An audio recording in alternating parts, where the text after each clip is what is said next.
front of me is INFINIX Note 30 Pro, and today I would like to show you how you can change font style.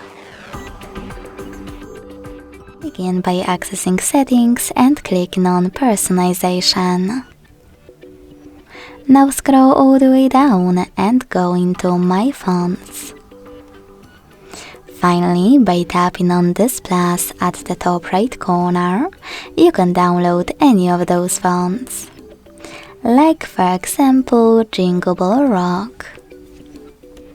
Then hit download, choose apply, and confirm your choice in the pop-up. As you can see, after that, style of my font has changed. If you want to go back to your default one, access the same settings and click on default, over here. Then select apply and confirm your choice in the same pop-up as before. Thanks so much for watching. If you enjoyed this video, leave a like, comment and subscribe. Bye!